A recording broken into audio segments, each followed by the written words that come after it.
Terima kasih buat semuanya yang sudah mengunjungi dan bantu support channel Dongeng Donghua ini.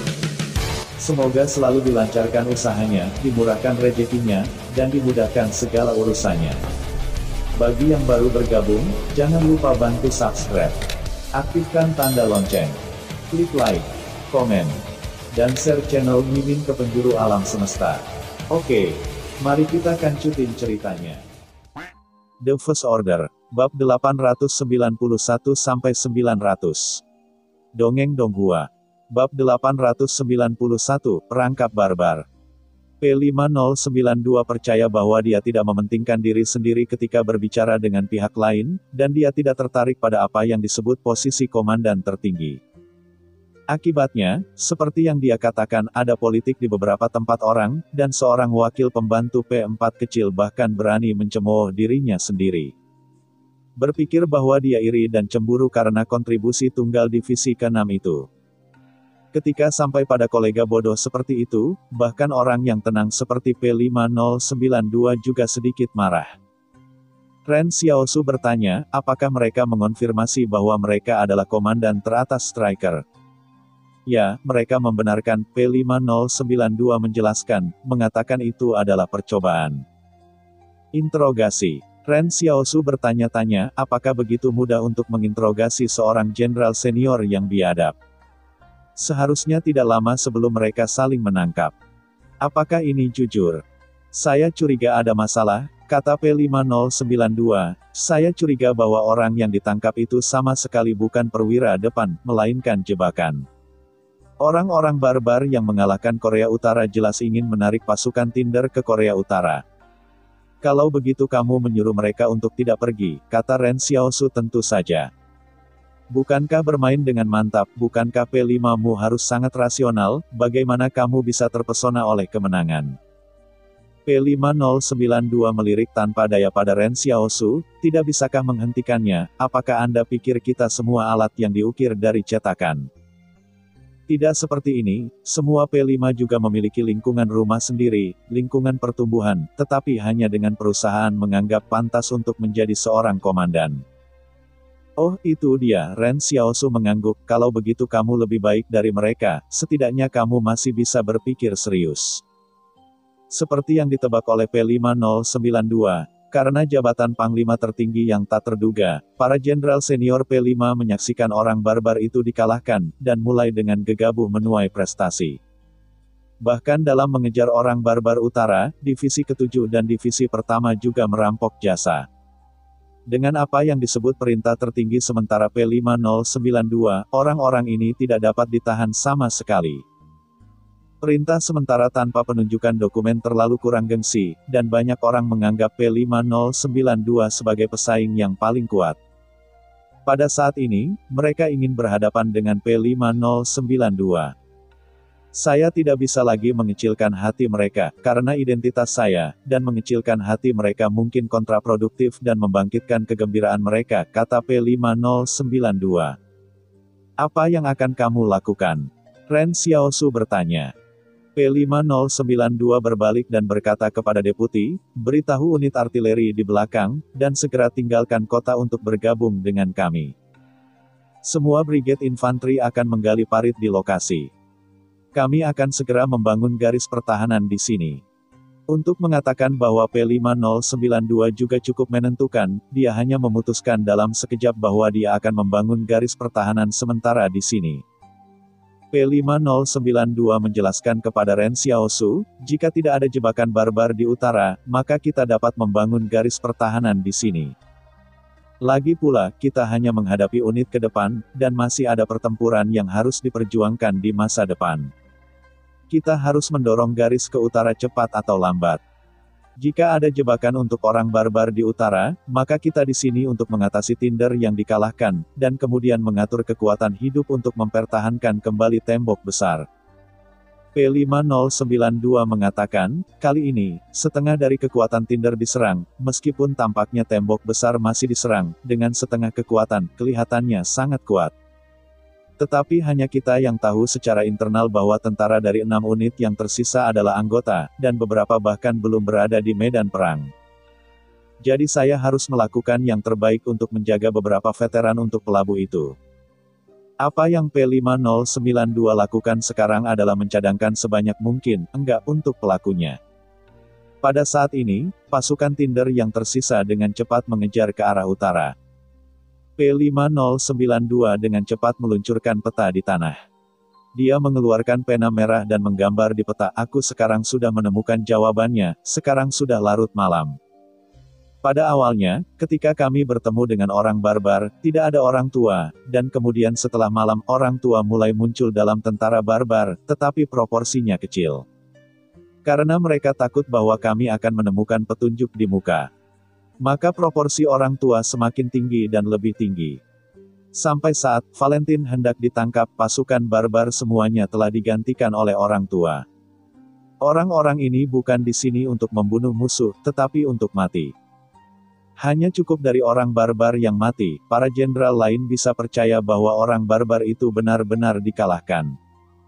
Kami memperkirakan bahwa jumlah ekspedisi barbar ke kelompok barbar adalah 150.000. Sekarang, menurut laporan perang, kami kira-kira menghitung bahwa kami berada di hutan ini. Setelah membunuh lebih dari 50.000, pasukan Wang pasti telah menahan kelompok. Dikatakan bahwa mereka juga bertempur dengan keras. Oleh karena itu, banyak jenderal P5 akan berpikir bahwa pasukan barbar akan kelelahan. Oleh karena itu, mereka berani mengejar dengan tidak hati-hati. Keluarlah. Tapi, dari lebih dari 50.000 orang yang kita bunuh, lebih dari 30.000 tewas sebelum dan setelah penangkapan Valentine. Jadi aku curiga bahwa pasukan Tinder membantai orang tua di antara lebih dari 30.000 orang barbar. Orang-orang barbar ini memiliki hati yang sangat keras, keluh P5092. Kelompok etnis utara bergerak ke selatan, orang tua tidak dapat berkelahi, mereka tidak memiliki kapasitas produktif, dan mereka tidak dapat menanggung perjalanan panjang dan pertempuran. Mereka akan mengkonsumsi banyak makanan ketika mereka tinggal di tim. Karena itu, mereka hanya mengirim orang-orang tua dari kelompok etnis ke medan perang sebagai umpan untuk kemenangan terakhir. Tetapi hal yang paling menakutkan adalah bahwa orang-orang tua ini tampaknya bersedia. Ketika Ren Xiaosu mendengar P5092 mengatakan begitu banyak, dia tiba-tiba melihat ke utara.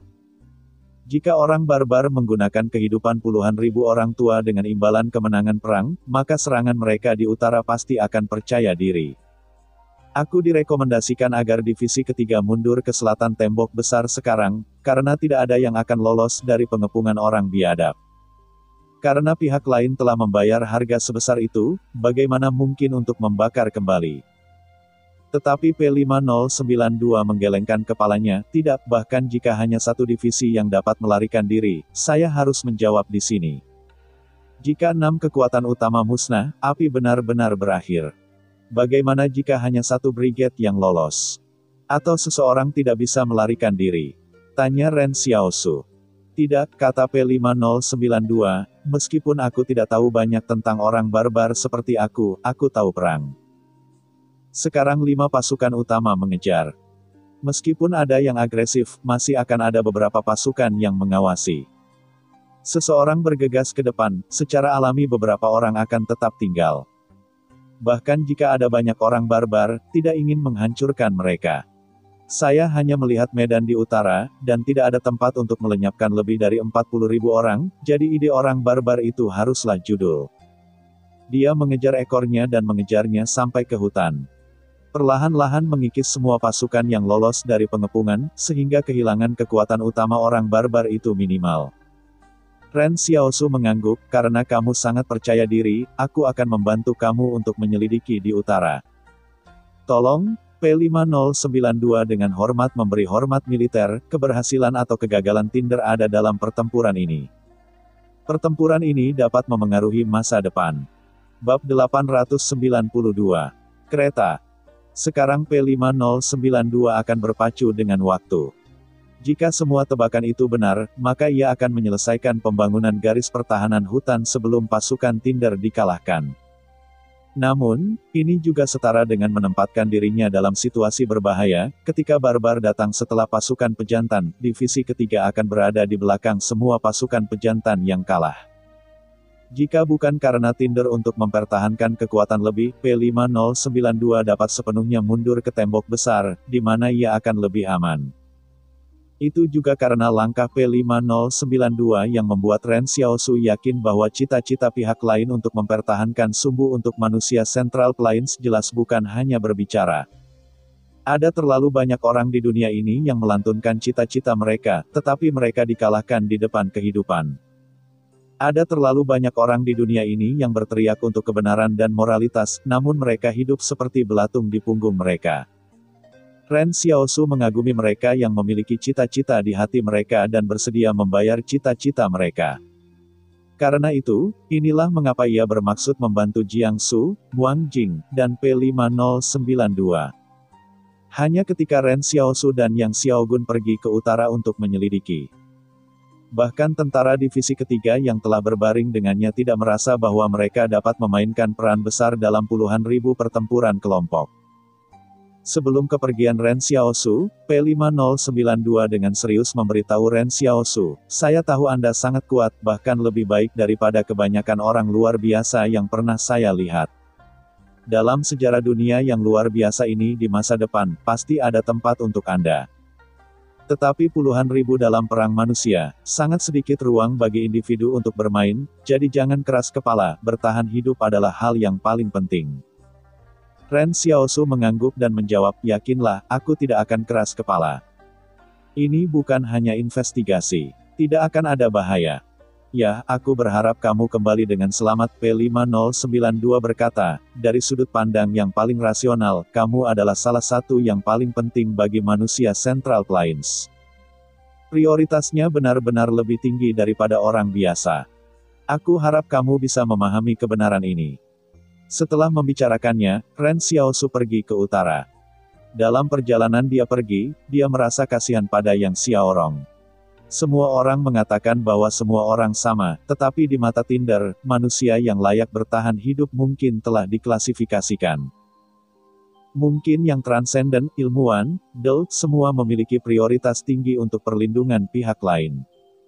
Obsesi ini aneh, seolah bertentangan dengan konsep hak asasi manusia, namun setelah Ren Xiaosu berhubungan dengan pihak lain untuk waktu yang lama, ia tidak tahu bagaimana membantahnya. Hanya bisa dikatakan bahwa setiap orang yang memiliki cita-cita di gurun ini menegakkan prinsipnya sendiri dan berjalan di jalurnya sendiri. Pada titik ini, jika Anda melihat ke bawah dari langit, Anda dapat melihat 5 kekuatan utama Tinder yang bergerak cepat di hutan belantara.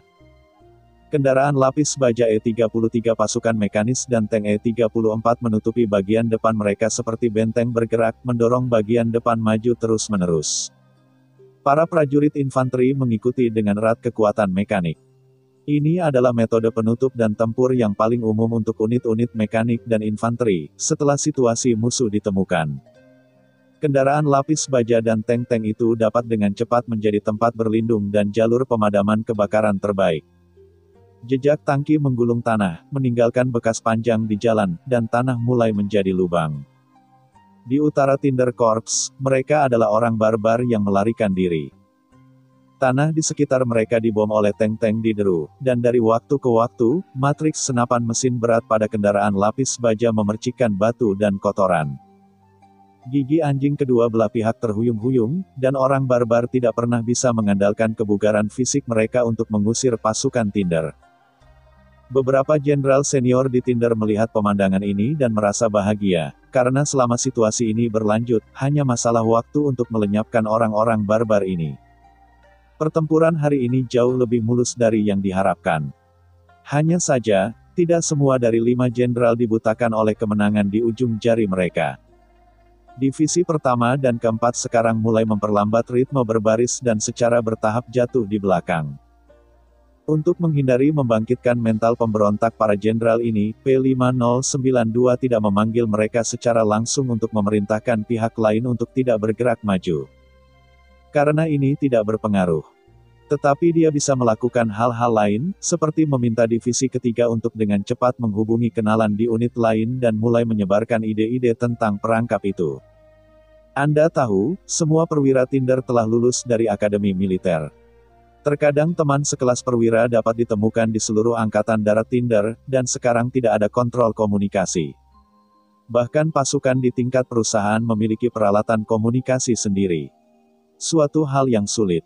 Oleh karena itu, ketika argumen bahwa sisi depan secara bertahap menyebar, masih ada P5 jenderal yang mulai memeriksa kembali pengejaran ini, yang paling penting adalah bahwa mereka juga merasa bahwa malam ini terlalu lancar. Namun, pada saat ini, sudah ada pasukan ekspedisi di utara menunggu, dan ada lusinan kandang pengecoran logam khusus di sekitar mereka, yang sangat besar. Di dalam kurungan itu, seekor beruang coklat kekar seperti gunung baru saja bangun. Ini bukan beruang coklat peliharaan. Setelah bangun di kandang besar, mereka mulai menggeram pada orang barbar di luar kandang. Pasukan ekspedisi juga menempatkan tumpukan benda berbentuk bola hitam di belakang sangkar. Permukaan benda berbentuk bola itu sangat kasar, seperti bola kotoran yang digulirkan oleh cangkang kotoran. Lusinan orang barbar memegang obor dan menyalakan bola-bola hitam pada saat yang sama. Itu hanya sebuah momen usaha. Bola-bola hitam itu membakar dan mengeluarkan banyak asap putih dan membawa bau menyengat. Ketika angin bertiup dari utara ke selatan, si barbar berdiri di atas angin dari bola hitam, dan asap putih tertiup ke dalam kandang. Beruang coklat di kandang mencium bau asap putih dan memukul kandang dengan kegilaan. Sebelum bencana, beruang coklat adalah salah satu hewan berat terbesar di darat, dengan panjang tubuh hingga 2,8 meter, berat hingga 800 kg.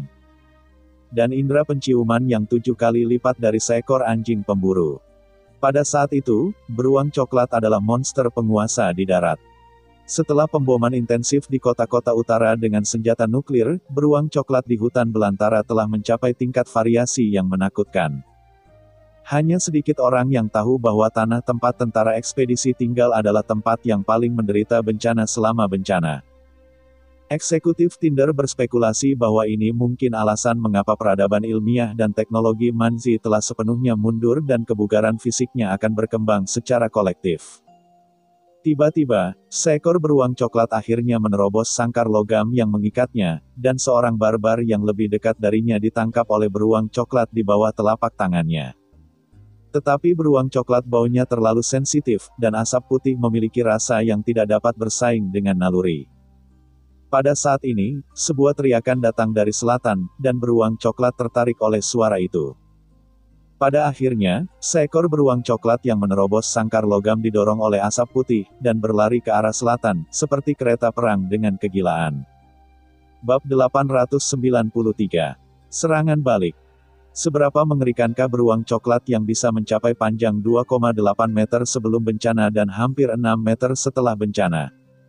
Sebagian besar kasur yang digunakan manusia pada hari kerja hanya 1,8 meter atau 2 meter.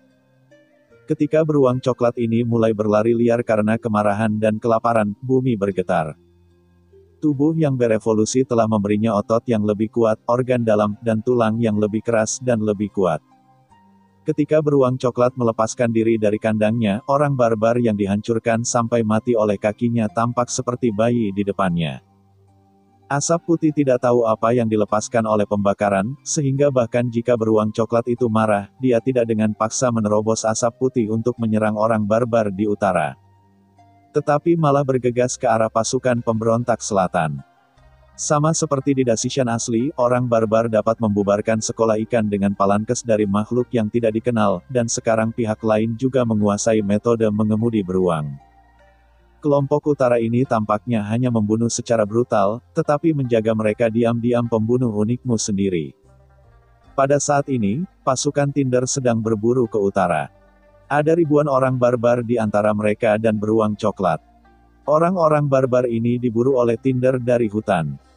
Namun, ketika beberapa orang barbar mendengar suara deras dari utara, belasan orang barbar tua segera mengeluarkan kantong kulit domba dari tangan mereka. Kulit domba ini awalnya digunakan untuk menampung air, tetapi sekarang mereka mencabut sumbat dan menuangkannya ke tanah. Darah anak beruang coklat. Si barbar berusaha terlalu lama untuk saat ini. Pertama, ia menggantikan elite di medan perang dengan seorang lelaki tua, membuat pasukan Tinder berpikir bahwa pasukan ekspedisi telah mati dan terluka. Lalu memimpin mereka ke utara, melepaskan beruang coklat yang telah kelaparan selama beberapa hari. Itu tidak cukup. Mereka mengambil beruang coklat yang mereka tangkap dan membunuhnya di depan ibu dan ayahnya. Mereka membiarkan beruang coklat mengingat bau darah anak-anak mereka, dan kemudian dengan cepat membius beruang coklat sebelum mereka benar-benar gila. Kini, si barbar menebarkan darah anak-anaknya ke tanah. Unit Tinder di belakang tidak terlalu memikirkannya, hanya ketika darah mengalir dari si barbar. Karena itu, selama pengejaran, pasukan Tinder menginjak noda darah berturut-turut, dan kemudian ternoda oleh nafas darah. Pasukan Tinder telah mendengar langkah kaki berat mendekat di depannya, setelah menerima berita. P5 Jenderal Divisi ke-6 segera memerintahkan seluruh pasukan untuk memperingatkan dan memperlambat kecepatan pengejaran. Pada saat ini dia tiba-tiba memikirkan peringatan P5092 kepadanya, dan kemudian diam-diam berpikir, apakah benar-benar ada penyergapan untuk orang barbar. Pada saat-saat tertentu, dia memiliki sedikit penyesalan di dalam hatinya, bahkan dia juga mengerti bahwa divisi ke-6 telah mengejar terlalu jauh. Dan bahkan 5 pasukan Tinder yang mengejar itu bahkan telah kehilangan kontak. Tapi tidak semua orang bisa tetap tenang dan bijaksana kapan saja seperti P5092, Zhang Jinglin, King Ye, kalau tidak karakter seperti, terkenal di dunia, akan lari. Yang disebut urusan saat ini adalah para pahlawan. Para pahlawan ini menonjol dari jutaan dan puluhan juta. Dalam catatan sejarah, yang lain hanya dapat direduksi menjadi kertas timah atau tidak memiliki kualifikasi untuk kertas timah. Saat berikutnya, semua prajurit Tinder depan melihat beruang coklat, dan puluhan beruang coklat mencium bau darah di kaki mereka jauh, bahkan mengabaikan orang barbar yang berlari ke depan. Dan berteriak pada pasukan Tinder. P5031 membingungkan ini dari divisi ke-6. Mengapa beruang coklat tidak menyerang orang barbar, tetapi langsung ke sisinya? Bisakah orang biadab mengendalikan beruang coklat ini? Manusia normal tidak bisa membedakan antara bau darah beruang dan bau darah manusia, dan mereka tidak bisa menebak apa yang dilakukan orang biadab. Tetapi bau darah anak beruang ke beruang coklat itu seperti menstimulasi sarafnya setiap detik. Pasukan Tinder tidak lagi peduli dengan mereka yang telah melarikan diri, tetapi sebaliknya mengarahkan langsung pada beruang coklat untuk mendapatkan perlindungan dari kebakaran. Namun, bahkan senapan mesin berat hanya dapat menembus kulit beruang coklat sekitar 20 cm, sedemikian rupa sehingga bahkan tidak mampu menembus lapisan lemak dari beruang coklat itu sendiri. Meskipun bisa membuat beruang coklat berdarah, itu seperti jarum dan pin, tidak ada kemungkinan kematian. Terlebih lagi, setelah beruang coklat mencium bau darah anak itu, semakin intensif unit yang ditembakkan dan semakin menyakitkan, semakin marah itu menjadi. Karena Tinder mengejar orang-orang barbar terlalu dekat, ketika beruang coklat muncul, mereka hanya beberapa ratus meter jauhnya. Jarak ini untuk beruang coklat, tetapi lebih dari 10 detik. Puluhan beruang coklat bergegas seperti monster prasejarah, dan mereka menginjak tanah seperti stick drum yang memukul tanah, membuat suara gemuruh. Sebuah tank E-34 mengunci beruang coklat dan menembakkan raungan, bahkan tank itu bergoyang di bawah recoil dari shell. Dalam darah yang beterbangan, seekor beruang coklat jatuh dengan lemah di tanah, tetapi masih menatap ke arah sumbu sampai mati, di mana ada bau anak-anaknya. Cangkang penusuk zirah ini awalnya ditujukan untuk tank musuh, tetapi tidak diharapkan bahwa itu akan digunakan untuk memukul beruang. P5031 sedikit lega, karena senjata panasnya masih bisa digunakan, itu adalah kabar baik, ia memerintahkan agar semua tank E-34 dibombardir. Dalam kekacauan itu, puluhan tank E-34 sebenarnya memulai putaran voli. Suara artileri di malam hari tampak seperti kembang api, tetapi ada seorang pembunuh besar. Cangkang itu menarik jejak oranye merah lurus di malam hari. Tetapi beruang coklat itu telah belajar menjadi pintar, dan mereka akan berubah arah di jalan. Beberapa beruang coklat telah menderita luka parah di kaki mereka, tetapi dalam kemarahan mereka masih bisa bergerak cepat, dengan hanya kebencian di mata merah mereka, dan bau darah anak-anak mereka. Selain itu, jarak antara kedua belah pihak terlalu dekat. Hanya sekilas pekerjaan Tuhan, beruang coklat telah memasuki pasukan Tinder. Bayangan besar mulai menggantung di atas pasukan Tinder. Para prajurit bahkan melihat ke atas untuk melihat beruang coklat. Begitu mereka melakukan kontak, pasukan infanteri Tinder pertama mulai gagal. Bukan karena mereka lemah, tetapi bahwa senjata di tangan mereka adalah dasar bagi beruang coklat. Tidak berguna. Setelah antar jemput, beruang coklat itu tidak ada hubungannya. Tetapi jika beruang coklat ingin membunuh mereka, tidak perlu melakukan tindakan ekstra, hanya perlu bergegas dan berlari, atau hanya menginjak kaki tentara. Saat beruang coklat mendekati tangki E-34, tiba-tiba lengkungan bahunya, dan mudah untuk membalikkan tangki. Para prajurit pemberani yang bertemu dengan beruang coklat mulai putus asa, tetapi putus asa, kekuatan aneh keluar. P-5031 dengan cepat memerintahkan, dengan menggunakan roket dan howitzer individual, biarkan perusahaan pisau yang tajam maju untukku, jangan takut mati. Dia akhirnya tenang, meskipun beruang coklat itu sulit dihadapi, tetapi bukan tidak mungkin untuk membunuh mereka. Pada saat ini, bahkan tentara bergegas menuju beruang coklat yang memegang bom. Tinder tidak pernah takut selama perang. Bagi mereka tidak ada mundur sama sekali.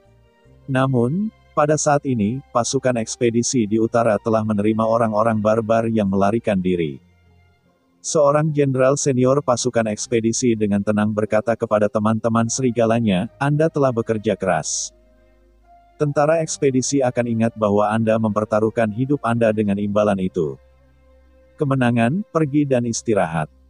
Seperti yang dia katakan, dia berbalik untuk melihat kekuatan utama korps ekspedisi, tidak hanya pasukan di garis depan Tinder itu sendiri, tetapi juga kekuatan utama korps ekspedisi yang datang dari barisan Wang dan Yusan.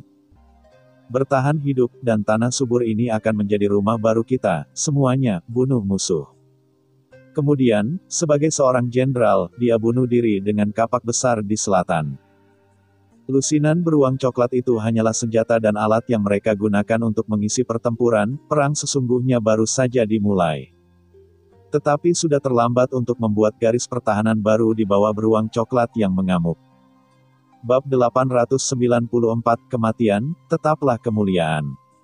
Jenderal Korps Ekspedisi merencanakan perang yang panjang hari ini, banyak orang berpikir bahwa orang-orang barbar tidak mengenal Plains Tengah.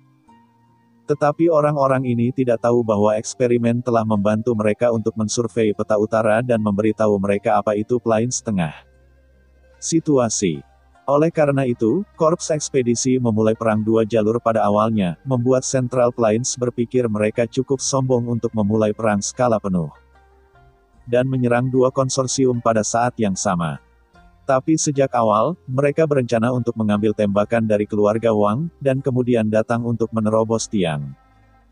Setelah Tinder dihancurkan, peradaban dan teknologi yang ada dari Tinder akan digunakan oleh mereka. 176 pembantaian kota tidak akan berlanjut, mereka akan memperbudak orang-orang dari Tinder dan kemudian orang barbar akan menjadi ras bangsawan. Ketika tiba saatnya untuk bertarung dengan Wang, mereka tidak hanya memiliki kebugaran fisik yang kuat, mereka juga memiliki senjata canggih dengan api. Oleh karena itu, mengalahkan Tinder adalah bagian yang sangat penting dari rencana tempur tentara ekspedisi, dan itu tidak dapat hilang. Namun, pada awalnya, Jenderal Tentara Ekspedisi lebih cenderung menerobos keluarga Wang, tetapi badan eksperimen tidak tahu bagaimana meyakinkannya, dan akhirnya merumuskan rencana pertempuran ini. Adapun apa yang diinginkan subjek, tidak ada yang tahu. Korps ekspedisi telah meluncurkan serangan. Jika Tinder membuat garis pertahanan awal untuk memblokirnya dengan senjata, bahkan jika tentara ekspedisi menang, itu pasti akan menderita kerugian besar.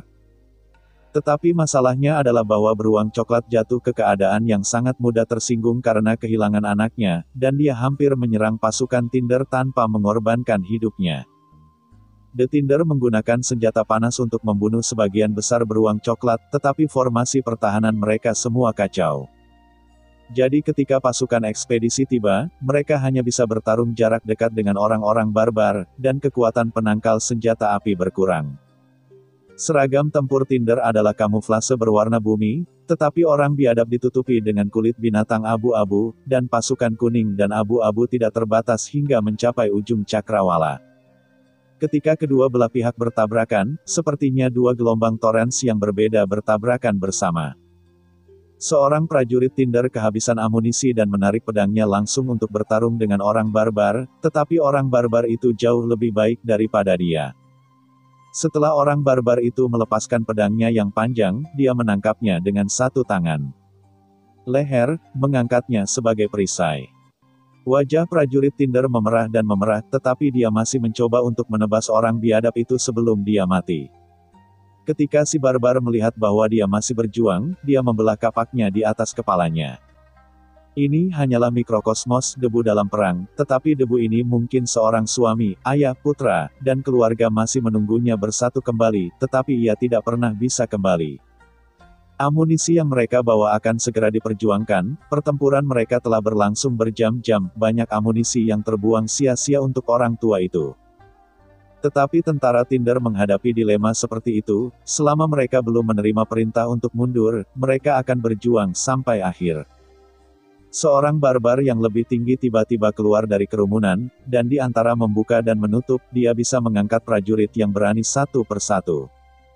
Tetapi para prajurit berjuang untuk bangkit dari tanah, mengambil pisau pinggang rekan yang mati di tanah lagi, dan terlatih-tatih menuju orang biadab. Kemudian dia meninggal karena kelelahan. Sebelum meninggal, serdadu itu mengingat bahwa ketika ia pertama kali mendaftar, setiap serdadu prajurit harus bersumpah pada dadanya dan bersumpah. Mulai hari ini, aku akan menjadi serdadu Tinder yang mulia. Aku akan memperjuangkan kelangsungan hidup pejalan manusia, aku akan bertarung demi fajar manusia. Mulai hari ini, aku secara sukarela menyerahkan namaku dan menonton Central Plains. Ya, semua orang bergabung dengan Tinder untuk menonton Central Plains, semua orang di sini melemparkan darah ke dalam kepalanya untuk cita-cita yang hebat, tidak ada penyesalan. Semakin banyak prajurit Tinder terbunuh, tetapi para jenderal korps ekspedisi tiba-tiba menemukan bahwa unit Tinder ini tidak dapat dikalahkan. Jika begitu banyak orang terbunuh oleh pasukan biasa, ia akan mulai melarikan diri. Kemenangan ekspedisi hampir tak terelakkan ketika pasukan kedua belah pihak bertemu satu sama lain, tetapi mengapa Central Plains tidak mundur? Apakah mereka pikir mereka bisa melawan ekspedisi? Pada saat ini, seorang perwira staf tempur di kendaraan komando bergegas berkata kepada HAL 5031, Tuan, mundur, tolong pesan mundur. Para prajurit tidak dapat membawanya, dan Anda tidak akan bisa pergi tanpa pergi. Namun, P5031 duduk di mobil komando dan menyeringai, kemana? Kemana harus pergi? Saya tidak berharap bahwa saya akan terpesona untuk kepentingan suatu hari, tetapi untungnya, orang barbar membangunkan saya. Di dalam kendaraan komando, staf tempur dan wakil berada di tempat, mereka tidak tahu apa yang dikatakan tiba-tiba. Dalam diam, P5031 tiba-tiba berdiri dan memilah-milah seragam militernya, seolah-olah dia telah menemukan sesuatu, dan seluruh pria itu terangkat kembali. P5031 berkata kepada staf tempur, beri aku akses ke saluran komunikasi penuh. Diterima, seorang perwira staf tempur segera menekan tombol merah di konsol.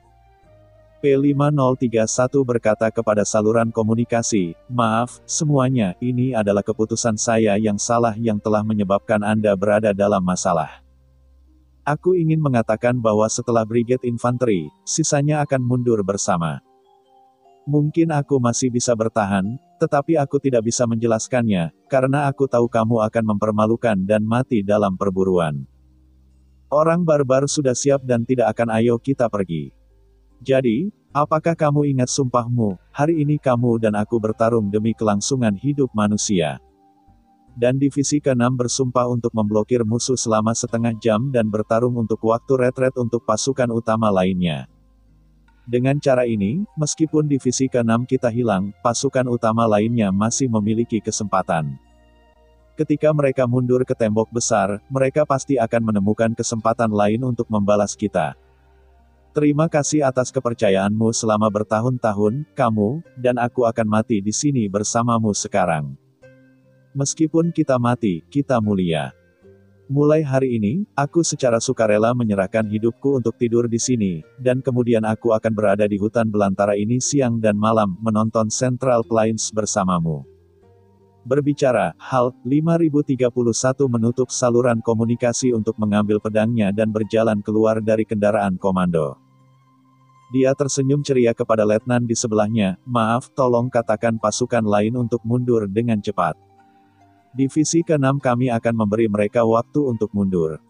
Setelah mengatakan itu, dia benar-benar membawa pisau dan membunuhnya ke arah tentara ekspedisi. Letnan memperhatikan selama beberapa detik, dia buru-buru menghubungi berbagai pasukan, dan kemudian mengambil pisaunya sendiri, seperti halnya staf tempur. Semua orang tahu bahwa pada saat ini medan perang kacau dan komando tidak lagi berarti, yang mereka lakukan adalah membakar kehidupan seperti percikan api. Sehingga para prajurit memiliki kekuatan di balik keputusasaan itu dalam keputusasaan. Seorang prajurit tua melihat ke belakang pembunuhan komandannya, menggemakan di telinganya apa yang baru saja dikatakan P5031, dia tiba-tiba tertawa dan mengutuk, sial, tidak buruk mati di sini. Bunuh. Ayo pergi sekarang, dan beri saudara-saudara di belakang waktu untuk mundur. Bunuh. Bab 895. Tinder masa lalu. Pertempuran divisi ke-6 sangat keras, atau bahkan lebih buruk dari imajinasi Ren Xiaosu. Hampir 10.000 tentara menghadapi orang barbar ketika amunisi hampir habis, yang merupakan hal yang sangat mengerikan dalam dirinya sendiri. Ketika Ren Xiaosu tiba di dekat medan perang, semuanya sudah terlambat. Dia melihat para prajurit itu tiba-tiba muncul dengan keberanian berdarah yang kuat dan bergegas ke barbar satu persatu. P5031 terbunuh, dan Jenderal Divisi ke-6 yang masih hidup sebenarnya menggunakan darah dan daging untuk bertarung demi pasukan yang tersisa selama setengah jam. Anda perlu tahu bahwa orang-orang ini tidak memiliki amunisi.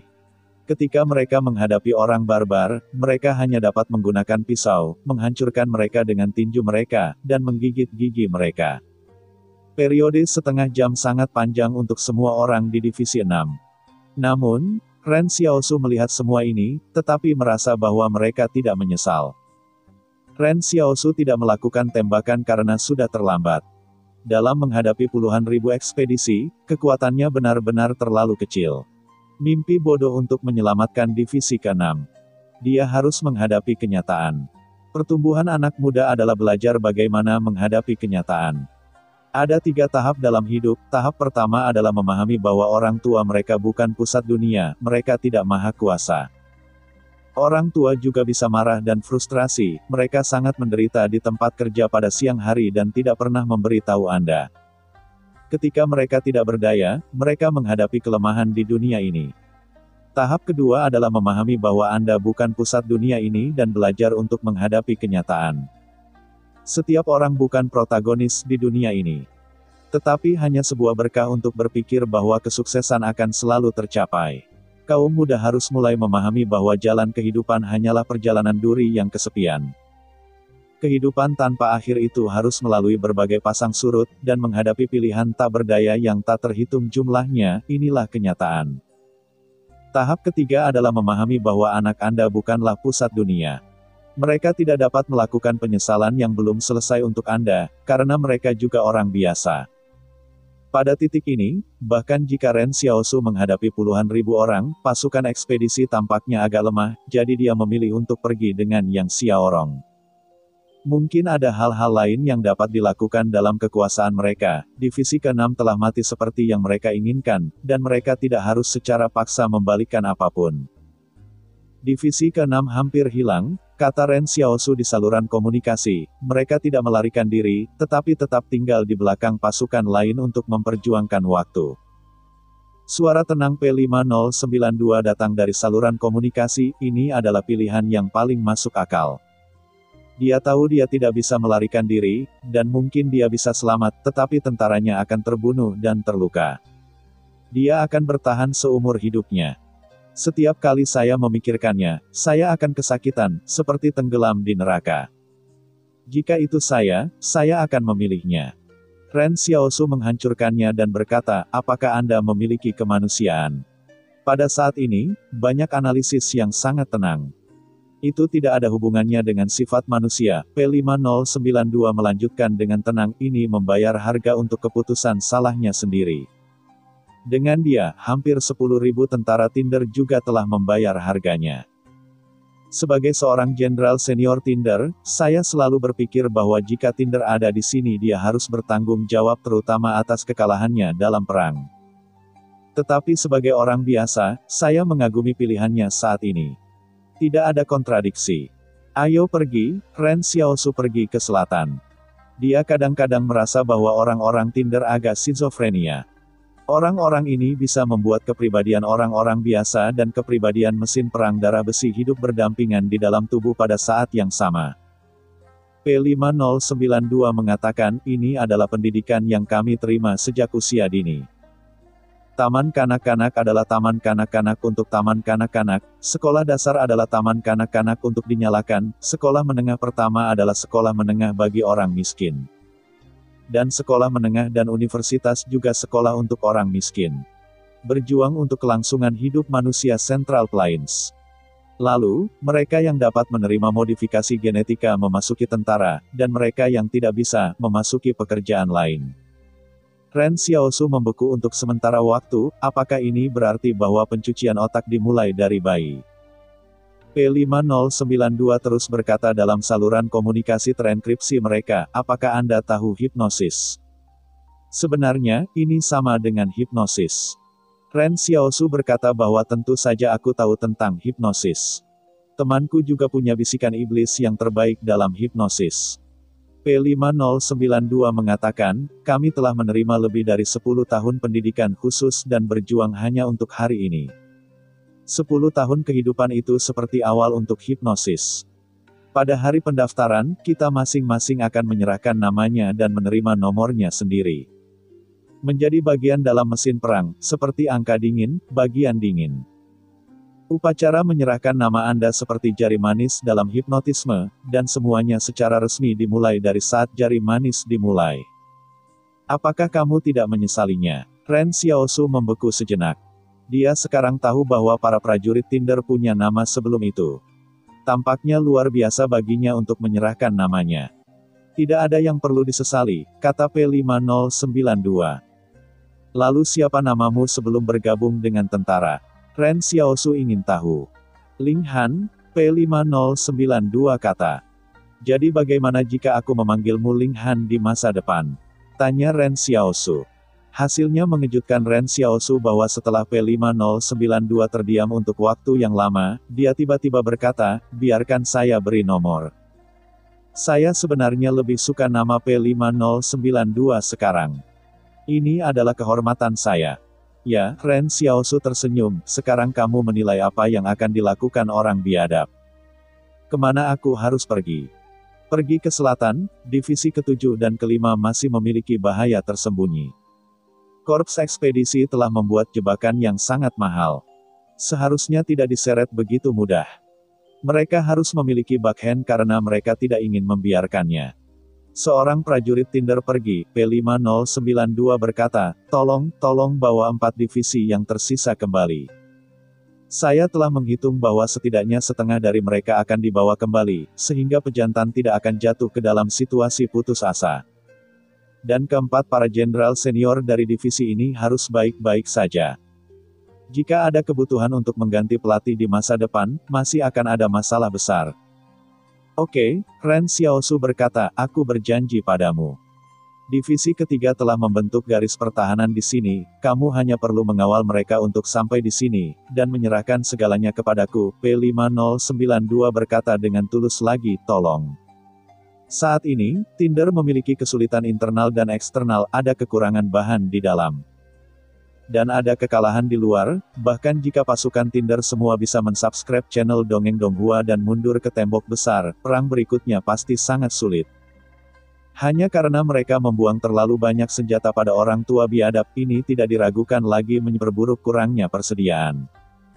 Namun, biarkan Ren Xiaosu dan Yang Xiaohibi mengawal puluhan ribu pasukan Tinder. Gagasan ini gila, dan saya tidak tahu apa yang dipikirkan P5092. Ren Xiaosu mematikan saluran komunikasi dan berkata kepada Yang Xiaohibin, ayo pergi. Yang Xiaohibi bertanya, kemana kamu pergi sekarang? Ren Xiaosu tersenyum, berjuang demi kelangsungan hidup para pejalan kaki manusia di Central Plains. Bab 896. Saya akan memberi Anda waktu. Di bawah sampul divisi ke-6, divisi ke-7, divisi ke-5, divisi pertama, dan divisi ke-4 akhirnya mendapat kelonggaran yang jarang terjadi, setelah mengetahui bahwa divisi ke-6 disergap. Ke-4 P5 sudah memahami mereka. Sudah terjebak dalam ekspedisi. Jadi yang harus mereka lakukan sekarang bukan untuk meratapi prajurit yang jatuh dari divisi ke-6, tetapi untuk berpacu dengan waktu. Hanya ketika mereka kembali ke selatan tembok besar, Tinder dapat melanjutkan untuk berurusan dengan tentara ekspedisi. Di antara mereka, divisi pertama dan ke-4 lebih baik. Ketika mereka mengejar, mereka secara bertahap tertinggal, dan sekarang mereka mengungsi paling cepat. Komandan Divisi Pertama P5077 memerintahkan mundurnya pasukan dengan tertib, sambil merasa dengan wakil. Dia berdiri di atas kendaraan komando dan melihat keluar. Pada saat dia melihat kelelahan di wajah para prajurit, P5077 berkata, "Jika Anda mendengarkan P5092 sesegera mungkin, itu adalah kesalahan kami bahwa kami dapat memungkinkan individu untuk memberi manfaat bagi diri kita sendiri dalam menghadapi perang." "Ah, Tuan, tidak ada gunanya mengatakan bahwa sekarang, mundur adalah prioritas utama," kata wakil itu. "Untungnya, pelayanan kami jauh dari medan perang. Diharapkan mencapai tembok besar dalam 2 jam, dan api di dinding akan dapat menghentikannya." Si barbar terus mengejar. "Mudah-mudahan," kata P5077. Namun, begitu suara itu jatuh, Komandan Brigade Infanteri di sisi tiba-tiba memanggil kendaraan komando, "Tuan, sayap adalah pasukan ekspedisi." "Apa yang terjadi?" tanya P5077 mengerutkan kening. "Mengapa orang barbar muncul di sini? Seharusnya sudah disergap di sini sejak lama, dan tiba-tiba muncul sekarang," kata Komandan Brigade Infanteri ketiga. "Untungnya, mereka satu langkah di belakang. Divisi ke-7 di belakang kami adalah target utama serangan. Bisakah menyingkirkan mereka sesegera mungkin, Pak? Tunggu instruksi Anda, akankah pelayanan kami mendukung divisi ke-7 atau terus mundur?" P5077 segera memerintahkan seseorang untuk membawa peta. Dia dengan serius melihat ke daerah di dekatnya, tetapi menghirup udara. "Tentara barbar ini tidak datang terlambat, tapi kami mundur lebih cepat dari yang mereka kira. Pasukan yang muncul di sayap ini awalnya jika kita semua harus dikepung, jangan dilibatkan. Pihak lain harus menjadi salah satu unit utama pasukan ekspedisi. Jika mereka diseret ke sini, mereka semua sudah selesai." "Ya," jawab Komandan Brigade Infanteri. Pada titik ini, hati P5077 terasa dingin, jika bukan karena sumpah Divisi 6 menunda aula selama setengah jam. Divisi pertama mereka dan divisi ke-7 di sisi barat pasti akan terjerat oleh kekuatan utama utara barbar, dan itu tidak mungkin. Evakuasi begitu cepat. Jika terlambat setengah jam, maka kekuatan utama yang tiba-tiba akan tiba-tiba muncul dari belakang mereka, dan kemudian mereka semua akan diblokir dalam perjalanan kembali ke selatan. Tapi sekarang berbeda. Divisi pertama telah meninggalkan pengepungan lawan di muka. P5077 berkata, "Hubungi pasukan utama lainnya segera dan minta informasi." Segera, staf tempur menerima tanggapan dari berbagai unit. "Seperti divisi ke-4, yang semuanya tertinggal, kami meninggalkan pengepungan lebih awal, tetapi divisi ke-7 dan divisi ke-5 semuanya berada dalam pengepungan. Pasukan musuh langsung mengepung dari kedua sayap. Jika kita setengah jam lambat, tidak satu pun dari 4 divisi akan dapat berjalan." Mereka menilai bahwa musuh yang bertanggung jawab atas kantong akan memiliki lebih dari 15.000 orang di kedua sisi. Yaitu, divisi ke-7 dan divisi ke-5 menghadapi pasukan utama resimen ekspedisi dengan lebih dari 7.000 orang. Pasukan ekspedisi 15.000 sudah cukup untuk menghentikan 40.000 pemberontak yang telah kehabisan makanan. Meskipun mereka tidak semua bisa terbunuh, masih tidak ada masalah untuk menghentikan mereka dari tiba di pasukan ekspedisi. Sampai saat ini, nilai sumpah kematian divisi ke-6 sepenuhnya terwujud. Letnan memandang hal 5077, "Tuan, kembali ke divisi ke-7 dan ke-5. P5077 duduk di kursi dan tetap diam untuk waktu yang lama dan berkata, "Mundur dan terus mundur. Kali ini ditukar dengan kita oleh divisi ke-6 seumur hidup. Harta karun, hubungkan aku ke divisi ke-7." Pada saat ini, P5067 Jenderal Utama Divisi 7 sedang melihat kembali pada pasukan ekspedisi yang muncul di belakang dan mengapit. Dalam kekacauan, para prajurit bergegas untuk bertarung, kekuatan kedua belah pihak sangat berbeda, dan para prajurit garis depan terbunuh segera setelah mereka saling menghubungi. Telepon berdering, berlawanan dengan telepon, saya divisi pertama P5077, departemen saya ada di sebelah selatan Anda, tetapi kami tidak dapat kembali untuk mendukung. P5067, yang dikelilingi oleh pengepungan, tersenyum, ayo, manusia di selatan tembok besar, tolong jaga dirimu. P5077 berkata rendah, teman sekelas lama, apakah Anda tahu apa yang akan Anda hadapi? Tentu saja aku tahu, P5067 tertawa, tapi kamu tidak bisa membiarkan P5031 menerima hukuman sendirian. Jelas, semua orang membuat keputusan yang salah, maka kamu harus membayar untuk keputusanmu sendiri. P5077 ragu-ragu, tapi bukan apa-apa, kata P5067 tegas, divisi ke-6 dapat menghalangi kita selama setengah jam, dan divisi ke-7 kami dapat menghalangi Anda selama setengah jam. Departemen Anda akan terus mundur. Ulangi, departemen Anda akan terus mundur. Setelah itu, P5067 menutup telepon. Dia meminta bawahannya untuk mengambil pedang untuk dirinya sendiri, dan kemudian menekan tombol merah pada mobil perintah, merupakan kehormatan besar untuk tinggal bersama kalian semua. Divisi ke-6 hilang, sekarang kita adalah yang pertama, sudah waktunya bagi divisi ke-7 untuk berdiri. Divisi ke-6 telah berjuang selama setengah jam untuk kita. Kita sekarang berjuang untuk divisi pertama dan keempat selama setengah jam. Waktu adalah hal yang berharga, bukan? Semua orang mengatakan 1 inci waktu dan 1 inci emas. Saya tidak punya banyak uang untuk membeli waktu. Kalian semua, pertempuran tanpa henti hari ini adalah kemuliaan kelangsungan hidup manusia Central Plains. Namun, pada saat ini, seseorang di depan tim tempur tiba-tiba terhubung ke saluran komunikasi kendaraan komando. Tuan, tiba-tiba orang luar memasuki medan perang. Ulangi, karakter tidak dikenal memasuki medan perang. Siapa? Berapa banyak orang? P5067 membeku. Yang disebut orang tidak dikenal, tentu saja orang-orang selain Tinder dan Korps Ekspedisi. Mereka mungkin orang-orang Wang, orang-orang Zhou, atau siapapun yang dapat melakukannya, tetapi mereka tidak boleh berada di sini. Melapor kepada Tuan, hanya ada 2 orang di pesta lain, topeng putih legendaris, lapor garis depan. P5067 dengan cepat keluar dari kendaraan komando. Dia naik ke atas kendaraan komando dan mengangkat teleskopnya untuk melihat garis depan yang jauh. Pada saat ini, ada 2 orang berjalan menuju medan perang dengan pedang di tangan mereka. Apakah itu sisi Tinder atau Korps Ekspedisi? Ada ribuan tentara, sehingga 2 orang yang terisolasi terlihat sedikit kurus dan kesepian. Selain itu, banyak orang yang telah mengikuti berita luar biasa tahu bahwa sebenarnya, topeng putih bukanlah seseorang, tetapi kemampuan orang tertentu, dan kemampuan orang hebat di barat laut. Dengan cara ini, ketika berpikir bahwa lawan hanya 1 orang, P5067 merasa bahwa sosok lawan yang memasuki medan perang bahkan lebih kesepian. Di teleskop, P5067 tiba-tiba melihat bahwa pihak lain sepertinya mengatakan sesuatu kepada prajurit garis depan, dan dia segera bertanya, apa yang dikatakan pihak lain.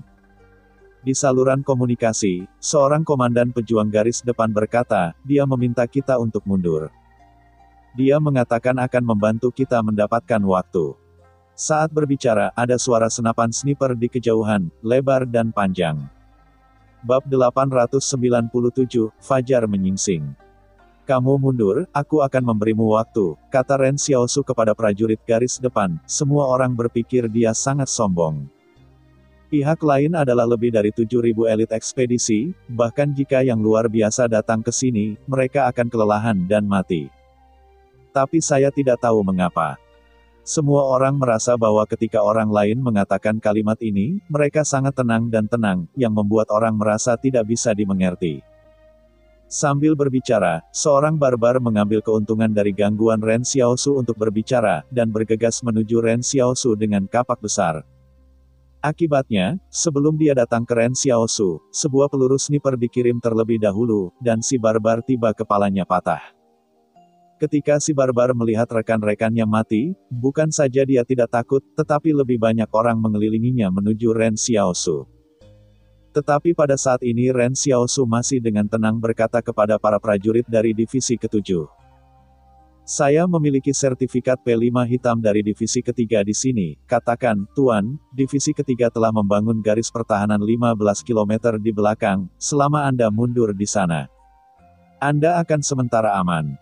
Para prajurit menatap Ren Xiaosu dengan mata tertegun, hanya karena Ren Xiaosu sedang berbicara, topeng putih selalu berkelahi di sekitarnya, dan penembak jitu dengan hati-hati menutupinya.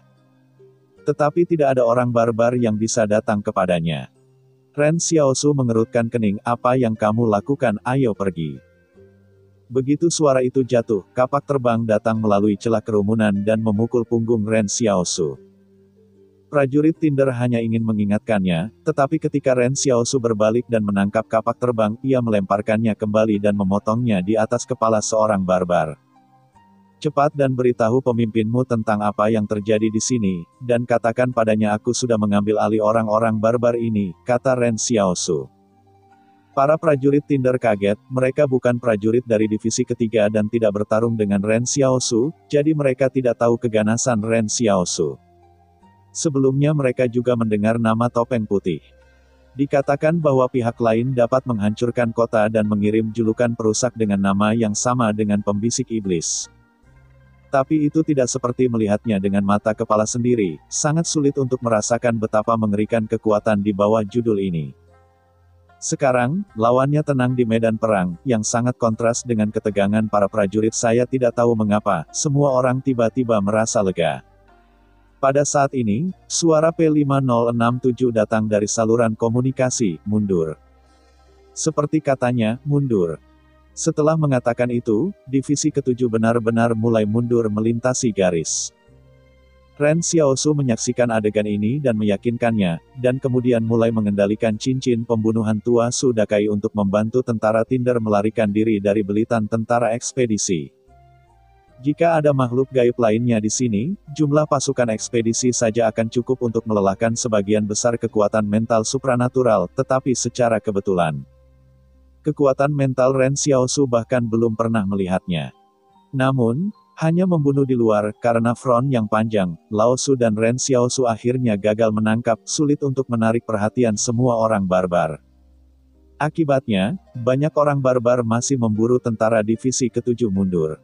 Apa yang harus dilakukan? Ren Xiaosu tersenyum, kalau begitu, bunuh saja. Berbicara tentang ini, Lao Su mulai berperang melawan pasukan ekspedisi. Pada saat ini, Lao Su tidak lagi harus takut peluru nyasar memukul alis.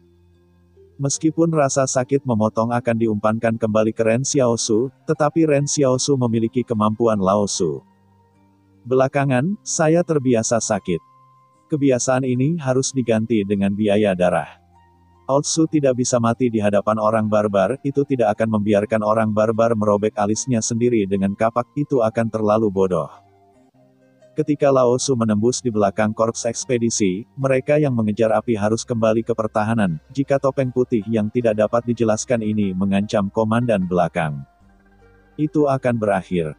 Namun, topeng putih bergoyang dalam ekspedisi, seperti perahu datar di laut, tetapi tidak pernah terbalik. Tidak peduli berapa banyak kapak yang dibajak orang barbar itu, dia tidak bisa dipotong-potong sampai mati. Perlahan-lahan, di hadapan orang barbar Lao Su, bahkan sedikit rasa takut pun berkembang. Mereka bertanya-tanya apakah orang di depan mereka itu abadi. Kenapa tidak pernah mati, seolah tidak ada akhirnya.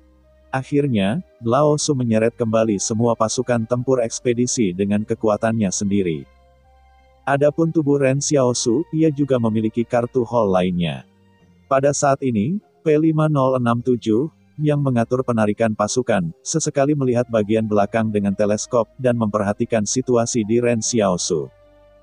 Akibatnya, dia tiba-tiba menyadari bahwa topeng putih sudah memasuki kerumunan, dan bocah itu benar-benar mengambil telinganya. P5067 tertegun dengan memegang teleskop. Dia mengklaim bahwa kekuatannya tidak buruk, dan dia bisa mendekati standar T5, yang merupakan yang terkuat di seluruh sistem komando. Dia juga bermain melawan T5 dan merasa seperti dia bisa melakukan modifikasi genetik lain, mungkin dia bisa sangat kuat. Oleh karena itu, P5067 selalu bangga dengan nilai kekuatannya. Namun, dia tidak pernah berpikir bahwa seseorang akan memberinya kejutan seperti itu. Pria muda itu menghadapi ribuan orang barbar dari ekspedisi sendirian, dan benar-benar mengangkat telinganya dengan santai sebelum pertempuran. Kejutan ini langsung ke jiwa. Banyak prajurit Tinder juga melihat kembali ke pemandangan ini. Para prajurit yang dekat masih bisa mendengar Ren Xiaosu tertawa dan berkata kepada orang barbar, "Ayo pergi bersama." Keputusasaan para prajurit Tinder sebelumnya sangat kontras dengan ketenangan Ren Xiaosu saat ini. Orang-orang barbar yang menghadapi Ren Xiaosu marah. Untuk pertama kalinya, korps ekspedisi sangat dicemooh. Elit partai lain menghadapi korps ekspedisi dan mengangkat telinga mereka. Terlalu sombong. Ini terlalu sombong. Ren Xiaosu mengatakan telinganya dengan santai, dan berkata kepada orang barbar. Tahukah Anda, sebenarnya, saya setuju dengan hukuman, apakah itu keadilan atau kejahatan, hanya dapat didiskusikan dalam sistem yang sama. Saya tahu bahwa lingkungan tempat tinggal Anda di utara semakin memburuk. Jadi kamu harus datang untuk tinggal di selatan. Tapi kamu membunuh terlalu banyak orang, jadi aku hanya bisa membunuhmu. Berbicara, Ren Xiaosu tidak tahu di mana harus mengeluarkan senapan mesin yang berat dan menggantinya dengan pisau hitam. Di antara cahaya listrik dan batu api, Ren Xiaosu melepaskan tembakan ketika dia mengambil telinganya. Dia ingin mengenai peluru senapan mesin berat sekaligus. Sebenarnya, saya tidak setuju dengan Tinder, Anda tahu. Ren Xiaosu berkata, saya selalu berpikir bahwa orang adalah orang yang hidup. Mereka seharusnya tidak ada karena perang. Ini adalah upaya terakhir untuk mengambil senjata ketika perang datang, tetapi mereka tidak boleh dilahirkan. Hanya siap bertarung. Tapi saya merasa sangat hari ini, lanjut Ren Xiaosu, karena ketika dunia memanggil mereka, mereka benar-benar menonjol. Saya pikir orang-orang ini dapat hidup lebih lama dan melihat kemenangan perang ini dengan mata kepala mereka sendiri. Pada saat itu Central Plains kami akan membunuhmu kembali ke utara. Kami ingin darah untuk darah, dan gigi untuk gigi. Orang barbar adalah senjata tempur dekat. Dalam beberapa kali, kapak terbang digunakan. Namun, kecepatan kapak terbang berada dalam kecepatan reaksi Ren Xiaosu, dan ketika ada cukup barbar di sekitar, lawan tidak memiliki kesempatan untuk melemparkan kapak terbang. Jika tidak Ren Xiaosu akan menghindari mereka akan melukai kawan-kawan mereka setelah mengemudi. Karena itu, ketika Ren Xiaosu menghadapi seluruh tentara ekspedisi, ia memiliki cukup kepercayaan diri dan kartu. Keahlian mencari nafkah itu seperti musuh alami orang barbar.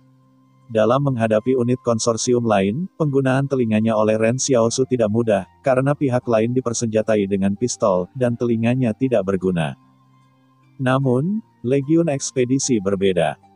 Jika makhluk-makhluk di hutan belantara benar-benar memiliki rantai tatanan mereka sendiri, maka antara binatang buas dan binatang buas, Ren Xiaosu adalah musuh alami orang biadab. Pria muda itu menghadapi ribuan pejuang ekspedisi di medan perang, dan sentuhan perut ikan di atas langit datang ke langit, dan itu akan segera terbit. Bab 898, Teknik Kombinasi Baru Ren Xiaosu. Divisi ke-7 dievakuasi dengan aman. Meskipun ribuan tentara masih terbunuh selama pertempuran, setelah Lao Su bergegas ke kamp musuh. Si barbar tidak dapat terus mengejar mereka dan harus kembali untuk mengelilingi Ren Xiaosu dan Lao Su. Sampai pasukan ekspedisi dipaksa untuk melepaskan divisi ke-7, sulit untuk percaya bahwa lebih dari 7.000 pasukan akan diseret oleh 2 orang. Tentu saja, korps ekspedisi belum tahu, sebenarnya ada 1 orang di medan perang. Di jalan keluar, P5067 terus melihat kembali ke medan perang sampai dia tidak bisa lagi melihat sosok apapun. Wakilnya berkata dengan emosi, ini mungkin gambaran yang tidak akan pernah saya lupakan dalam hidup saya. Ketika menghadapi kekuatan utama orang barbar, ia masih bisa menggali telinganya dengan santai, yang menunjukkan bahwa ia penuh percaya diri dan merasa bahwa ekspedisi belum dirilis sama sekali. Di mata, era kebangkitan para dewa memang datang. P5067 juga setuju dengan pernyataan ini. Pria muda itu menghadapi telinganya di hadapan ribuan tentara dan kuda, yang merupakan satu-satunya hal yang telah dia lihat dalam hidupnya. Dan dia berpikir bahwa mungkin tidak ada seorang pun sebelum dan tidak ada sesudahnya. P5067 juga menyesalkan, tidak heran dia setenar pembisik iblis, Lisrin, dan dia memiliki lebih banyak kejutan daripada Lisrin. Lagi pula, ini adalah kemampuan tempur frontal. Saya harap dia dapat memblokir ekspedisi selama setengah jam dan dapat keluar dari sini. Beberapa orang mengatakan bahwa dunia luar biasa juga akan diberi peringkat, dan kemudian saya akan melihat berapa banyak anak muda yang diberi peringkat. Jika dia tidak masuk 3 besar, saya akan menyimpulkan bahwa peringkat ini tidak memiliki kredibilitas.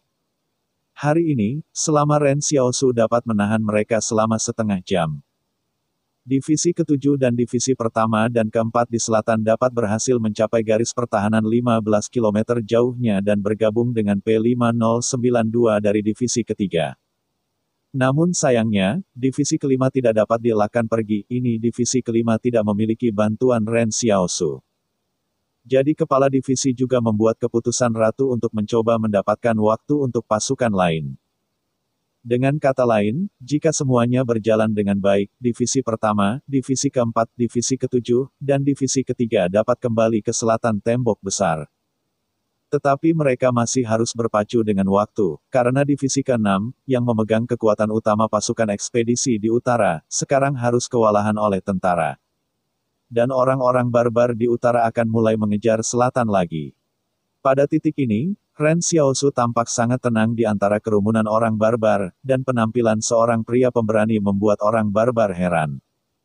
Namun, ini mungkin efek bonus yang dibawa oleh telinganya, dia sendiri berpikir bahwa jika musuhnya mencabut telinganya ketika menghadapi dirinya sendiri, dia mungkin akan bertanya-tanya apakah pihak lain memiliki pembunuh.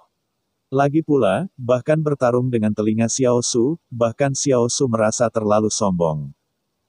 Tetapi tidak mungkin, Ren Xiaosu tidak ingin melakukan ini, tetapi ini adalah kemampuan yang luar biasa, jika dia tidak mengambil telinganya, dia akan mati. Karena itu, pada kenyataannya, tentara ekspedisi dan divisi ke-7 salah paham. Sambil memikirkannya, orang-orang barbar di sekitarnya terus berdatangan untuk membelah kapak dan lawan mengerahkan energinya untuk secara langsung memotong Ren Xiaosu di sini. Tetapi kapak itu menerobos ke dalam tubuh Ren Xiaosu 30 cm, dan menemui perlawanan yang tak terlihat, dan semua kekuatan perpecahan ini mundur. Si biadab sangat keras ketika dia membelah kapak. Pada saat ini, kemampuan Ren Xiaosu untuk menggali telinganya memantulkan kembali semua kekuatannya. Dalam waktu singkat, si barbar membelah kapak di tangannya dan pergelangan tangannya terkilir. Pasukan ekspedisi selalu menggunakan kekuatan untuk memecahkan masalah, dan mereka belum menghadapi situasi yang aneh. Mereka sendiri tidak tahu banyak tentang Central Plains Superman, hanya mengetahuinya. Orang barbar yang tidak dikenal sekarang hanya berpikir bahwa Central Plains Superman agak terlalu kuat di depannya, dan dapat menghadapi kekuatan super yang merupakan kekuatan utama saja. Saya tidak tahu ada berapa banyak lagi di Cina Tengah. Senapan sniper telah berhenti. Inilah yang secara khusus dijelaskan oleh Ren Xiaosu kepada Yang Xiaoquan. Begitu divisi ke-7 pergi, ia segera berhenti menembak, karena pada saat itu ia akan dikepung pengepungan. Jika pasukan barbar mengirim banyak tentara untuk mencari sniper, maka Yang Xiaoquan akan ada bahaya. Ren Xiaosu memandangi orang-orang barbar di sekitarnya. Jika mereka dibunuh satu persatu, kapan mereka akan dibunuh? Peluru senapan mesin berat telah ditembak, tetapi mereka menewaskan ratusan orang barbar, dengan ribuan mata terbunuh. Meskipun ia selalu bisa menggali telinganya dan kecepatan membunuh musuh Laosu juga cepat, masalahnya adalah bahwa divisi ke-6 di utara seharusnya dimusnahkan. Dan kekuatan utama pasukan ekspedisi akan segera tiba di sini. Pada saat itu, alih-alih ribuan orang di sekitar mereka, puluhan ribu orang mengelilingi diri mereka. Anggap itu menakutkan. Karena itu, Ren Xiaosu harus menggunakan cara yang lebih mematikan. Orang barbar yang mengepung Ren Xiaosu tetapi tidak berpengaruh, tiba-tiba melihat bahwa Central Plains telah mengeluarkan 4 lembar kertas kecil di depannya. Pola merah dan hitam pada secari kertas itu sangat cerah. Seorang barbar tiba-tiba bertanya-tanya, bukankah ini kartu remi? Apa tangannya? 43. Anda tahu, poker adalah permainan kelas dunia, dan tidak ada yang tahu. Namun, pada saat berikutnya, orang barbar di sekitar Ren Xiaosu tiba-tiba melihat pintu bayangan terbuka di depan orang lain. Dan dia menyipitkan mata bahwa Ren Xiaosu akan melemparkan keempat-tiga di tangannya ke tempat yang tidak dikenal. Sebagai hasil dari kemunculan yang tiba-tiba, Ren Xiaosu tiba-tiba menyadari bahwa ketika dia menarik telinganya, seolah-olah ada lapisan energi transparan yang menutupi dirinya. Dan tangannya sama sekali tidak dapat mencapai pintu bayangan itu sepertinya ditolak. Lalu si biadab tiba-tiba melihat bahwa Ren Xiaosu di depan mereka tiba-tiba berhenti mengambil telinganya, lalu meraih ke pintu bayangan untuk mengeluarkan poker. Dan kemudian dengan cepat mengangkat telinganya lagi. Gerakan dilakukan dalam sekali jalan, seolah-olah mereka dibakar oleh sendok telinga. Segera setelah itu, Ren Xiaosu mengulangi tindakan ini berkali-kali, melemparkan bom ke kerumunan pasukan ekspedisi. Jika Laosu dan Destroying City adalah keterampilan kombinasi, maka memilih telinganya, pintu bayangan, dan poker meledak adalah keterampilan kombinasi barunya. Karena bus poker adalah pembunuh untuk menebus kurangnya serangan jangkauan Ren Xiaosu kadang-kadang akan bermain poker tanpa bayaran. Dan bermimpi menggambar raja dan raja legendaris untuk membentuk Wang Bo. Misalnya, ketika dia mengucapkan terima kasih pada jumlah koin pada tahun 4086, ketika dia menganggur, dia akan menggambar pecahan 86, meninggalkan jumlah keseluruhan 4000. Saya telah mengikuti Institut Trinity tetapi saya telah menaikkan koin terima kasih beberapa kali, jadi Ren Xiaosu memiliki banyak poker meledak sekarang, tetapi untuk penyesalan Ren Xiaosu. Ia telah menarik ratusan kartu poker, tetapi sayangnya ia masih tidak melihat Wang Bo. Tidak hanya Wang Biao tidak melihatnya, jumlah tertinggi dalam bus poker sekarang hanya 10, bahkan kartu bunga. Sebelumnya, ia menggunakan 47S di penghalang 74. Pada saat itu, awan kecil jamur meledak dari semburan poker, rentang ledakan mencapai diameter hingga 100 meter semua bangunan dalam jarak 50 meter dengan diameter area ledakan inti dihancurkan. Tanah datar bisa disebut teror. Ren Xiaosu pertama-tama membuang keempat-tiga dan merangkak 4, merangkak 5, merangkak 6, dan meledakkan mereka. Pasukan ekspedisi berkembang sekaligus, dan mereka bahkan tidak tahu bagaimana bom itu menabrak kerumunan mereka. Masuk. Meskipun bom ini cukup kuat, tetapi 4 bom di bawah 7 dapat diganti dengan senjata seperti granat, yang tidak terlalu penting. Tim ekspedisi tiba-tiba menjadi bingung, dan mereka berusaha menghindari bom itu, tetapi tidak ada yang tahu dari mana bom itu akan datang dari saat berikutnya. Bab 899, mengatakan ia hanyalah menunda waktu. Selama pertarungan, langit berangsur-angsur cerah. Pasukan ekspedisi mengepung resimen Ren Xiaosu, dan ada begitu banyak orang sehingga Ren Xiaosu melihat keluar dan hanya merasa bahwa dia penuh dengan orang. Menurut persepsi barbar tentang transenden, bahkan ketika transenden habis, jika mereka dapat menumpuk transenden yang begitu kuat oleh jumlah orang. Kekuatan utama lainnya dari pasukan Legiun harus memiliki lebih sedikit perlawanan untuk pergi ke selatan. Jadi, bahkan jika mereka masih tidak bisa menyakiti Ren Xiaosu, mereka tidak pernah membiarkan Xiaosu pergi, mereka juga tidak mundur. Orang-orang barbar ini dibagi menjadi 2 kelompok, satu kelompok berpusat pada Ren Xiaosu, sedangkan kelompok lain berpusat pada Laosu, sebaliknya, situasi di Laosu lebih intens. Laosu berlari terburu-buru, tetapi setiap orang barbar dengan pedang hitam pendek lengan dan kakinya, atau dia meninggalkan luka besar di tubuhnya. Pemandangan berdarah. Dan sisi Ren Xiaosu jauh lebih harmonis, dia hanya terus membuka pintu bayangan dan melempar poker meledak ke dekatnya. Semakin kuat semakin jauh, semakin kurang kuat semakin dekat. Di luar pengepungan, beberapa orang barbar yang tidak bisa melihat gerakan Ren Xiaosu dihancurkan sampai mati tanpa memahami apa yang terjadi. Kartu-kartu poker yang meledak itu dibuang oleh Ren Xiaosu melalui gerbang bayangan, dan kemudian angka-angka dan pakaian pada kartu itu tiba-tiba mulai meledak dengan cahaya dan panas yang kuat. Dan kemudian gelombang udara besar terbuka, melemparkan setiap orang biadab ke langit. Setelah melempar kartu tingkat rendah, Ren Xiaosu melihat orang barbar yang masih padat dan berpikir bahwa mereka tidak akan pernah berhenti melakukannya, jadi bunuh beberapa orang barbar lagi. Memikirkan hal ini, dia mengeluarkan 4 angka 10. Ketika saya kehilangan 47 sebelumnya, awan jamur kecil pecah, semua bangunan dengan diameter 50 meter rata. Dan tidak ada rumput yang ditemukan dalam jarak 100 meter mata pasukan ekspedisi barbar besar saat ini. Ren Xiaosu hanya mengambil 4 gerbang bayangan secara langsung. 10 dilemparkan ke pinggiran luar dari pengepungan, dan kemudian dengan cepat jatuh ke tanah. Si barbar melihat kejatuhan Ren Xiaosu yang tiba-tiba tetapi masih belum diketahui, tetapi pada saat berikutnya.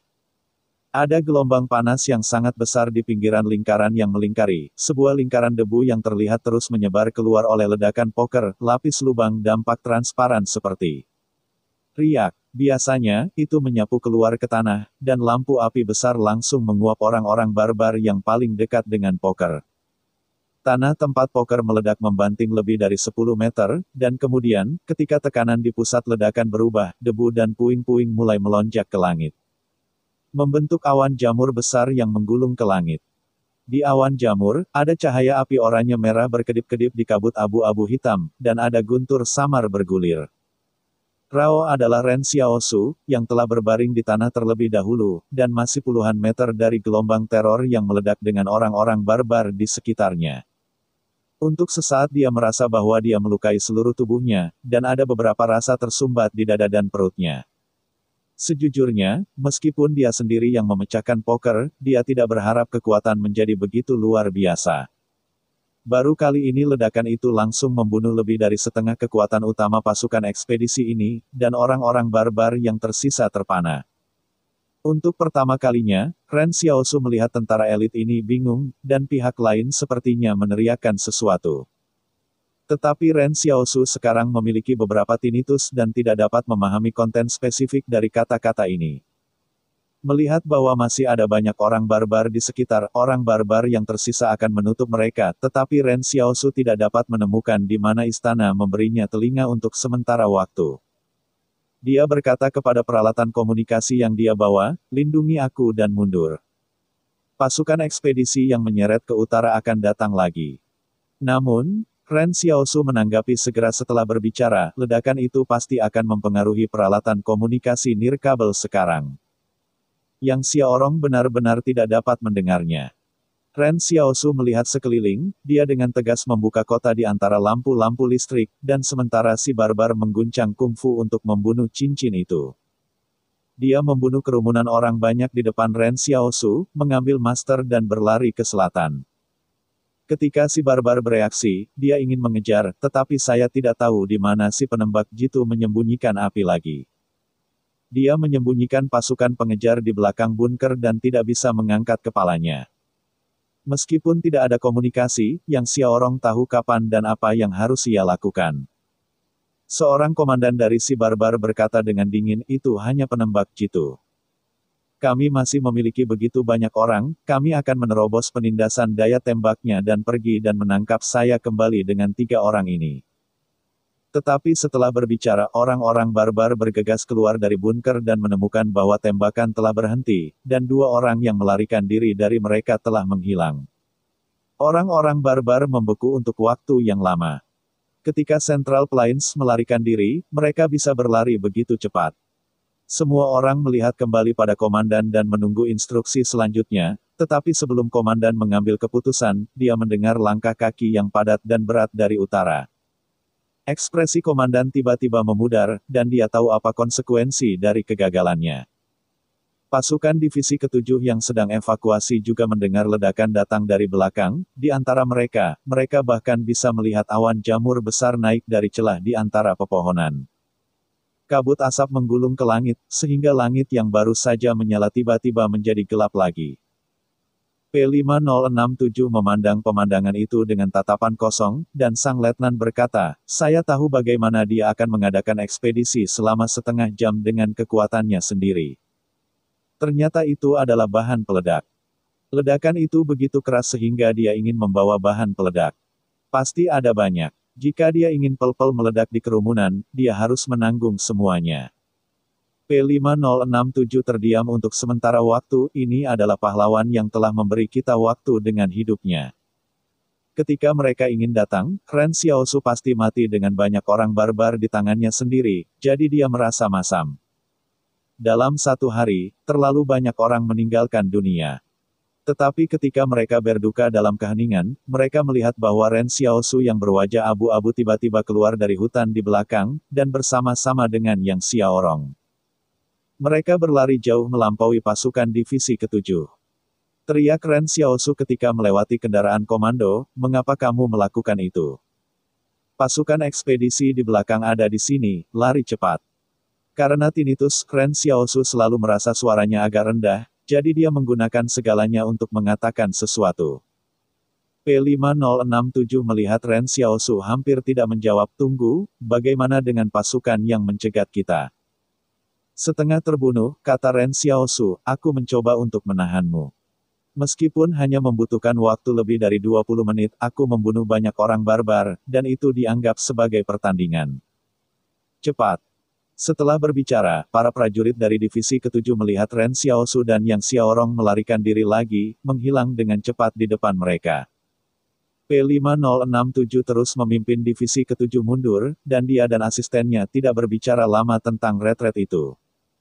Kematian Ren Xiaosu tentu saja merupakan hal yang baik bagi mereka, tetapi apa yang dia katakan sebelumnya hanya untuk membantu waktu tunda divisi 7. Bagaimana dia bisa menyeret barbar sampai setengahnya? Bab 900 P5092 Pikiran. Sangat sengit menyeret pasukan barbar untuk ribuan pasukan, tetapi Ren Xiaosu sendiri tahu situasinya, dan bom 10 dari bus poker tidak begitu mudah untuk digambar. Dia menghabiskan ratusan koin terima kasih dan hanya mengumpulkan bom. Hanya 10, bom J yang lebih tinggi hanya melihat 1. Jadi jika Anda benar-benar ingin melihat Wang Bo, saya khawatir Anda harus menarik puluhan ribu koin terima kasih bersama. Namun, Ren Xiaosu memiliki harapan besar untuk senjata yang tidak dikunci ketiga. Dia sekarang bersyukur bahwa ada lebih dari 5.000 koin, dan semuanya telah ditarik ke dalam poker meledak tanpa alasan.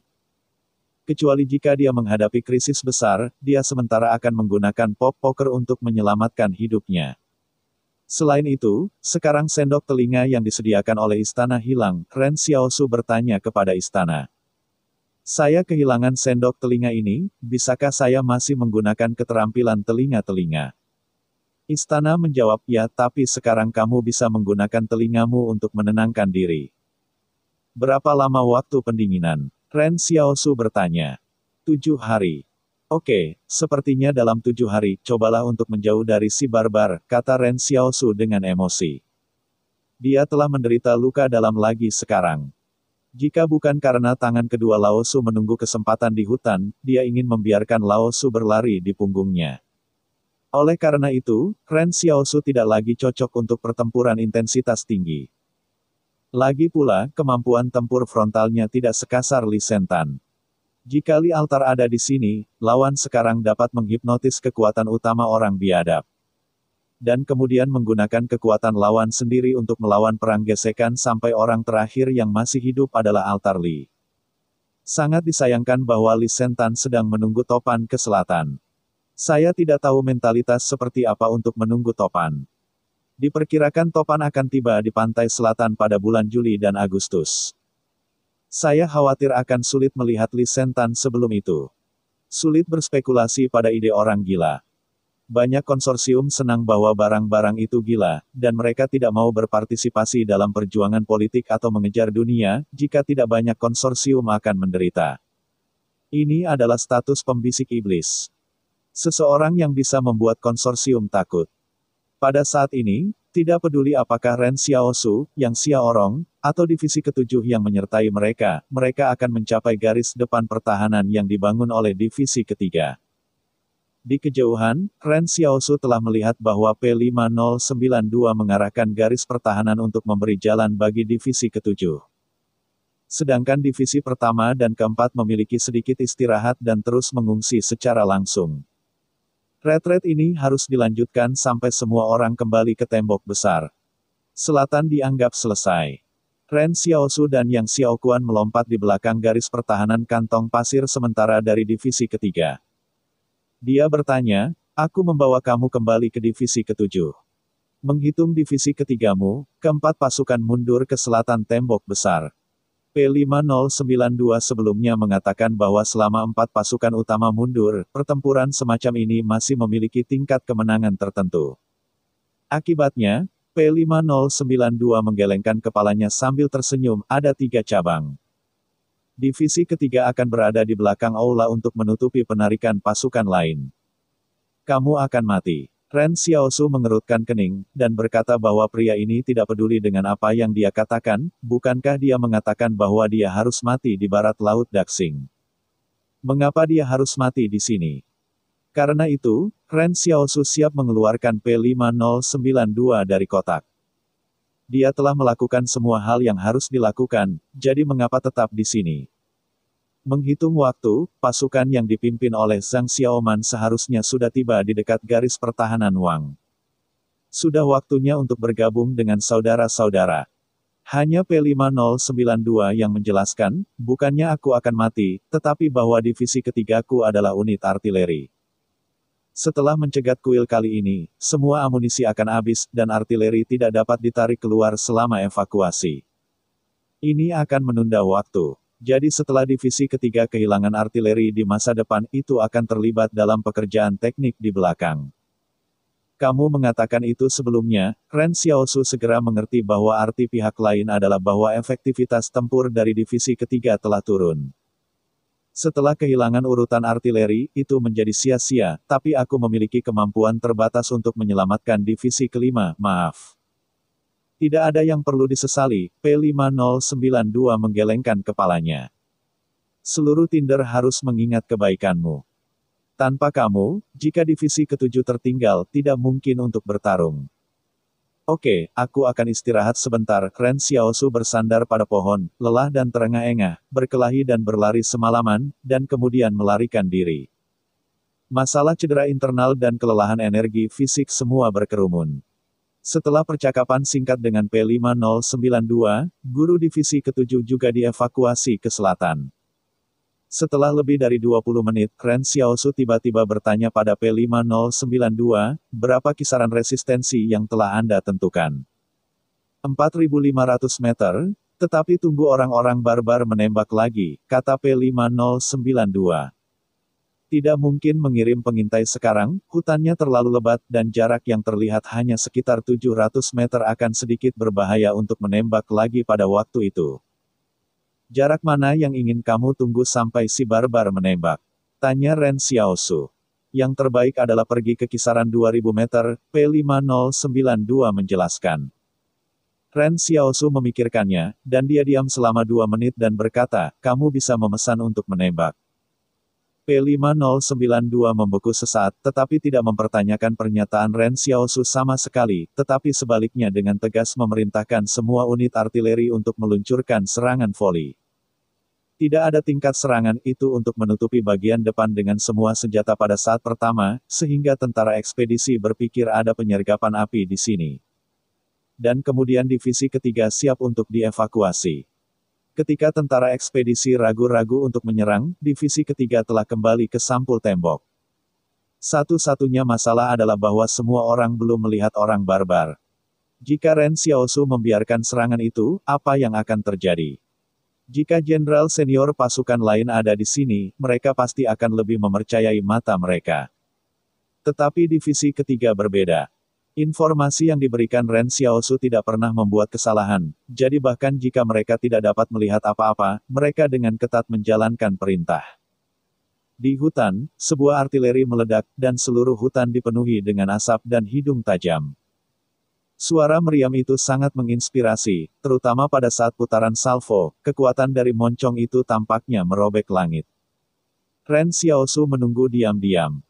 Setelah 6 putaran salvo, H509 dengan tegas memerintahkan mundur, dan artileri tetap berada di hutan, dan mereka telah menyelesaikan misi terakhir mereka. Bukannya P5092 tidak mau mengambilnya, tetapi tidak bisa diambil ketika dia memindahkan unit artileri keluar kota, dia sudah memikirkan hasil ini. Sementara orang barbar itu takut untuk bergerak maju, divisi ketiga mundur dengan kecepatan penuh. Ren Xiaosu tiba-tiba bertanya di jalan apa rencana pertempuran setelah kembali ke tembok besar. Dapatkah saya membantu Anda? P5092 membeku sesaat, kemudian dia tersenyum dan berkata, aku tidak tahu, tidak ada rencana pertempuran. Tunggu markas besar untuk memberitahu. Ren Xiaosu memandangi wajah orang lain yang sombong, dan selalu merasa bahwa orang lain itu sepertinya memikirkan sesuatu. Dan, cerita pun bersambung. Terima kasih buat Anda yang sudah mengikuti alur cerita The First Order di channel Dongeng Donghua, dan yang sudah bantu subscribe. Semoga selalu diberi kesehatan, dimudahkan segala urusan, dilancarkan usahanya, dan dimurahkan rezekinya. Bagi yang suka dengan alur cerita Donghua yang lainnya, silahkan cek di playlist, yang tentunya pasti tidak akan kalah seru ceritanya. Dan semuanya sudah Mimin rangkum di sana. Semoga bisa terhibur dan terima kasih.